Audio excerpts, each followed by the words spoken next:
محترم سامعین کرام، شمالی نائجیریا کے صوبہ گونگولی میں واقع موب نامی گاؤں میں ایک نہایت عبرتناک اور نصیحت آموز واقعہ پیش آیا، جس کی تفصیل نائجیریا کے مختلف اخبارات اور رسائل میں شائع ہوئی اور متعدد ریڈیو اسٹیشنوں سے نشر کی گئی۔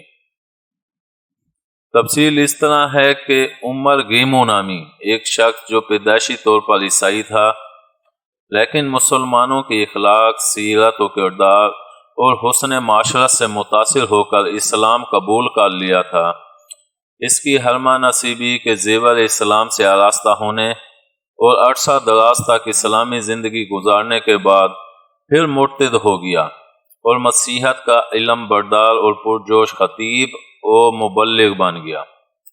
اسلام دشمنی، مسلمانوں کے خلاف مہم جوئی اور پروپیگنڈے، قرآن پاک کی تکذیب، اس کی اہانت و تحقیر، ان کا استہزاء، زبان درازی اور طعن و تشنیع اس کا نصب العین اور زندگی کا اہم مشغلہ بن گیا۔ چنانچہ ایک روز کسی گرجا گھر میں عیسائیوں کے ایک بڑے مجمع کے سامنے حسب معمول اپنے خطاب کے دوران قرآن کی تکذیب اور استہزاء کیا، اس پر نکتہ چینیاں اور اعتراضات کیے اور اسلام دشمنی کے جذبے سے سرشار ہو کر کہا کہ اگر قرآن اللہ کی نازل کردہ آخری کتاب اور اسلام ایک سچا مذہب ہے تو وہ اس کتاب کے نازل کرنے والے خدا سے التجا کرتا ہے کہ آج اسے زندہ اور صحیح سلامت گھر واپس نہ ہونے دے۔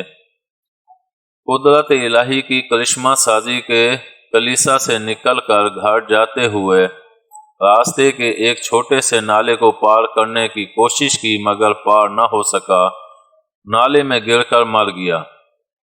رفقائے سفر کو اس کی موت پر یقین نہ آیا اور اسے متعدد ہسپتال لے گئے، لیکن وہ مر چکا تھا۔ اس عبرتناک موت سے متاثر ہو کر صوبے کے 4 گاؤں مسلمان ہو گئے۔ دوسرے روز وہ آدمی بھی ہلاک ہو گیا جو اس کی جان بچانے کی کوشش کر رہا تھا۔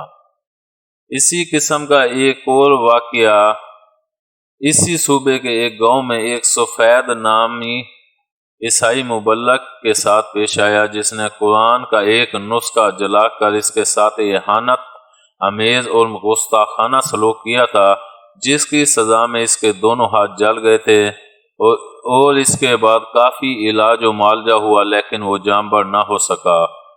قرآن پاک کا اعلان بالکل سچ اور برحق ہے۔